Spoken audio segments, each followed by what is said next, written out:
Olá, estamos dando início a mais um programa Fazendo X, que você acompanha todos os dias, às 10 da manhã ou às 4 da tarde, ou pelo Canal X ou tvcanalx.com.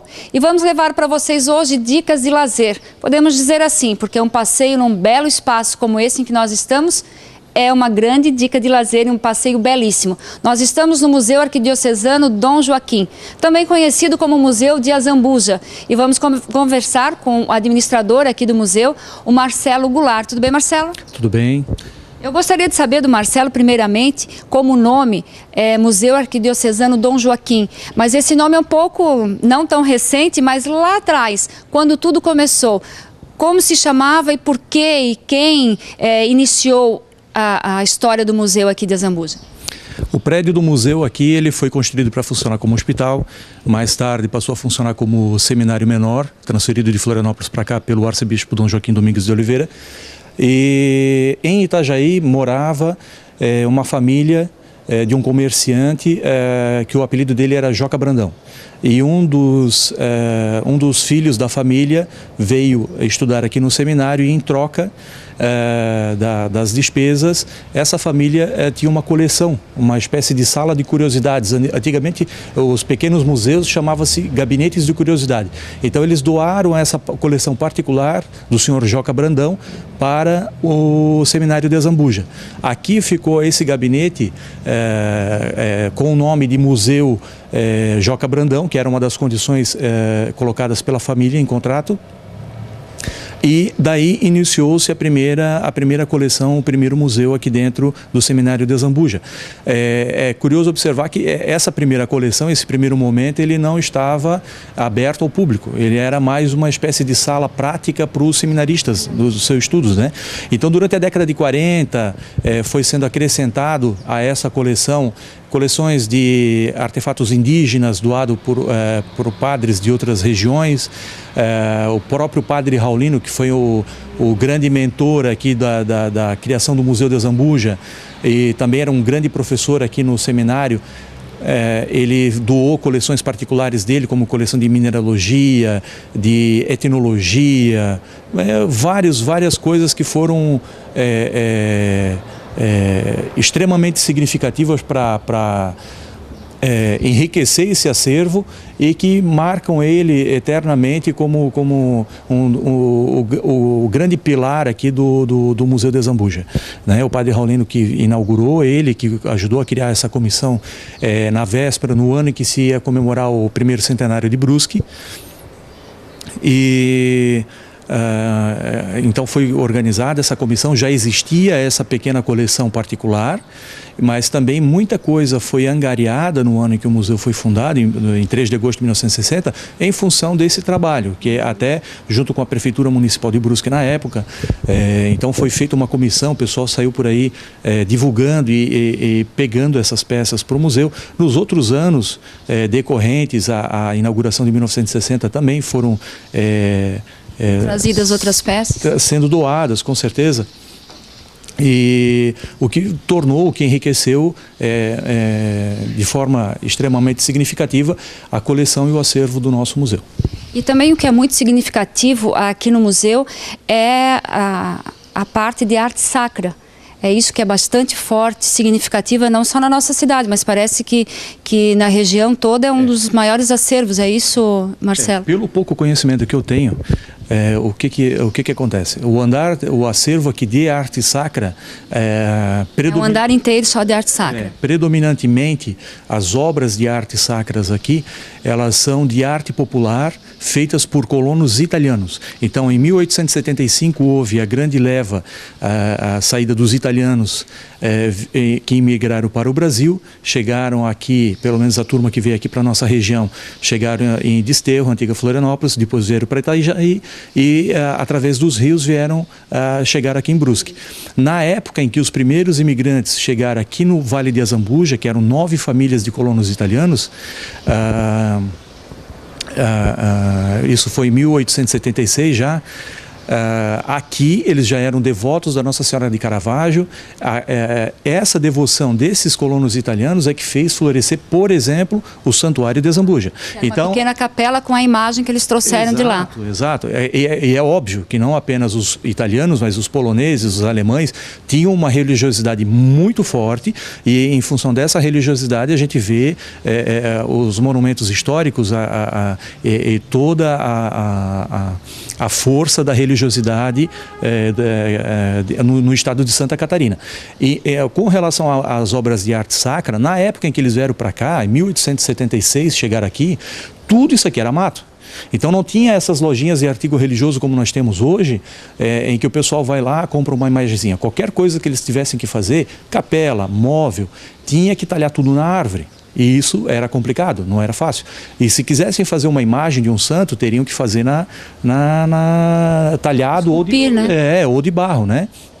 Existiam particularmente alguns colonos que eram chamados de santeiros da colônia. Então eles eram artesãos, eles faziam toda essa indumentária necessária para uma capela, desde os santos até o altar, o confessionário, tudo que fosse necessário. E alguns dedicaram a vida.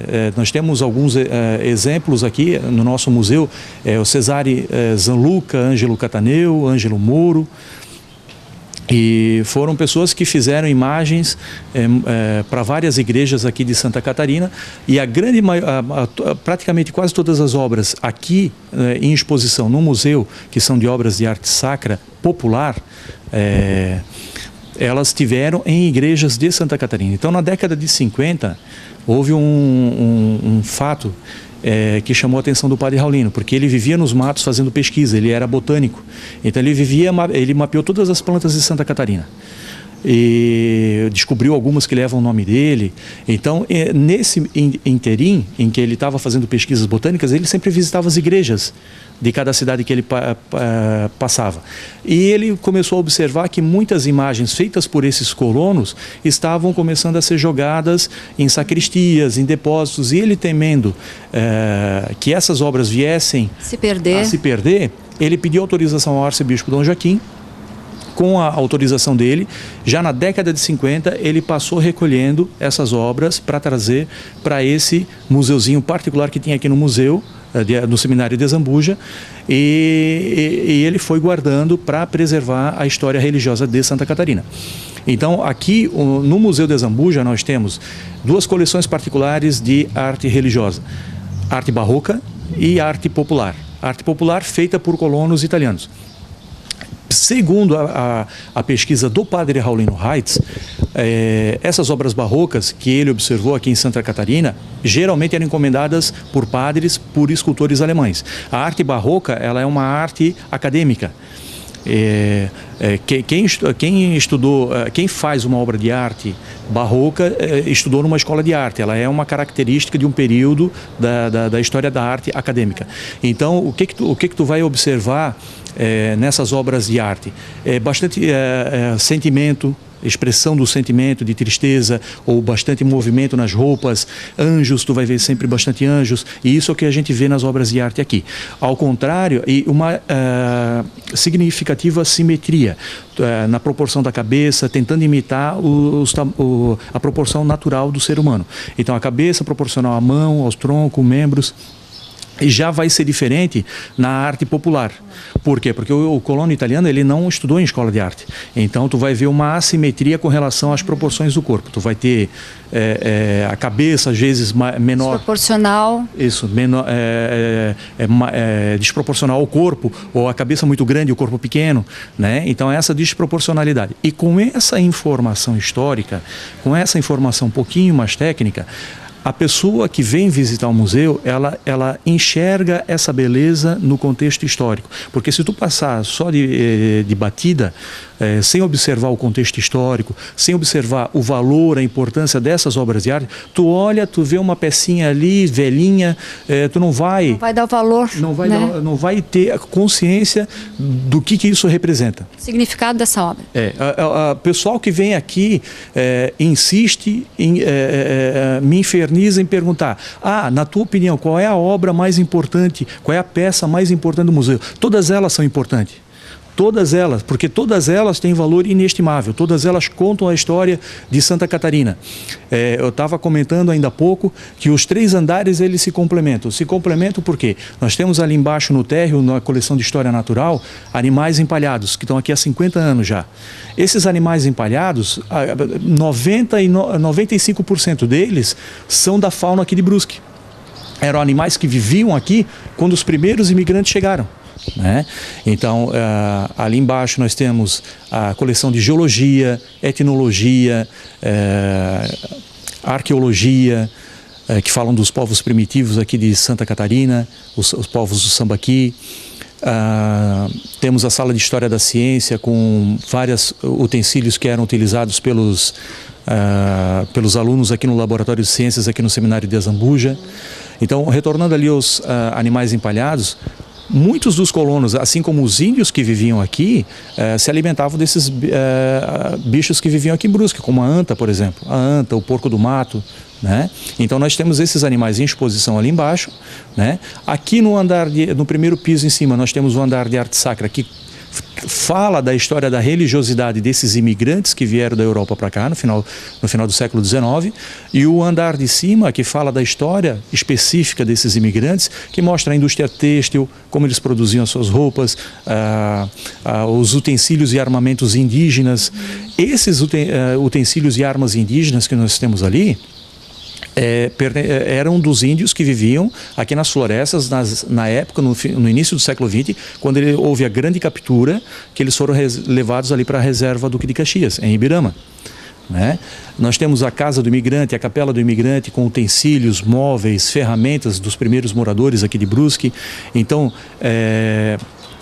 esse museu ele tem como objetivo preservar a história, a memória da cultura dos imigrantes que vieram da Europa no final do século XIX, mostrar para as futuras gerações qual é a raiz dela, o que os nossos antepassados fizeram pela nossa cidade, fizeram pela nossa região, o quanto nós devemos a eles, e como, olhando os utensílios, as ferramentas, os objetos, a gente vê como era difícil a vida deles, como era puxado. Então tu tem uma promessa de uma vida melhor lá na Europa, tu sai, vem para cá, chega aqui é tudo mato, aí tu faz uma cabana com onça rosnando ao teu redor durante a noite, enfim, não é fácil, Os equipamentos que usavam, as coisas bem dificultando ainda mais a vida deles, porque muito longe do que nós temos hoje. E aí tem a tragédia também, porque daí vem os índios aqui, que dizem que reclamavam a terra que era deles, e aí o colono chegando aqui também não sabia de nada disso. Era uma coisa complicada, delicada. Então, muita história aqui nesse museu, tanto que essa história é passada para muitas crianças hoje de Brusque. Foi que nós encontramos quando chegamos aqui, e o Dixon até fez umas imagens de um grupo de crianças de um colégio aqui da cidade. Parece que tem um projeto. Que projeto é esse e como funciona, Marcelo? É o projeto Caminhos da História. Nós temos aqui em parceria com a Prefeitura Municipal de Brusque, a secretária Gleuza Fischer, juntamente com a Fundação Cultural, também presidida pela senhora Eudes Pavese, que tem sempre ajudado muito o museu, que tem incentivado bastante o nosso trabalho aqui. Então, esse projeto ele é em parceria, ele foi desenvolvido pela Fundação Cultural e pela Secretaria Municipal de Educação. Ele está sendo executado desde o ano passado, e o professor que atua aqui, contratado pela Prefeitura, é o professor Edu Gevaerd, um historiador, um profissional de grande conhecimento. Esse projeto ele é dividido em 3 etapas durante o ano, onde as turmas de escola de 4º ano, elas visitam cada andar em cada período, e é passado um material em data show, onde são feitos debates, e esse trabalho que é feito aqui no museu, ele continua depois com outras atividades dentro de sala de aula, que tem como finalidade botar em prática parte desse conteúdo que eles já aprendem dentro da sala de aula. Que bom que essas crianças acabam levando para fora também da escola, para os amigos e pais, enfim, a história um pouco do museu, o que temos aqui, né? Acaba divulgando para que outras pessoas venham visitar. E por falar em visita, Marcelo, qual o horário de funcionamento do museu? Que está aberto, né, para as pessoas. Queria que você deixasse esse convite, porque no segundo bloco nós vamos continuar aqui ainda no museu. Então faça o convite e deixe o telefone de contato para as pessoas. É uma grande honra sempre receber a comunidade e o pessoal da região aqui do Vale do Itajaí. O nosso museu ele funciona de terça a domingo, sendo que de terça a sexta ele funciona das 8 ao meio-dia e das 13 às 17 horas. Sábados e domingos das 9 às 11h30 e das 13h30 às 17 horas. Caso queiram fazer algum agendamento, podem entrar em contato pelo telefone 3396-0296. Tá certo. Quero agradecer a presença do Marcelo Goulart, que é o administrador aqui do museu, conhecido como Museu de Azambuja, vamos dizer assim, e dizer que daqui a pouco a gente vai voltar. Recentemente nós estivemos aqui também no museu entrevistando o Padre Pedro e o Sérgio. O Sérgio, que é um dos professores do Centro Cultural, e o Padre Pedro nos falou, nos explicou sobre o Centro Cultural. Hoje nós viemos para levar para as pessoas que acompanham Fazendo X a história um pouco do museu aqui de Azambuja, e vamos voltar para o Centro Cultural e conversar e conhecer o trabalho de mais uma professora que apresenta e que oferece o seu trabalho à comunidade. Marcelo, mais uma vez obrigada, parabéns pelo seu trabalho no museu. Fique com a gente que daqui a pouco, logo após os comerciais, a gente está de volta no nosso Fazendo X.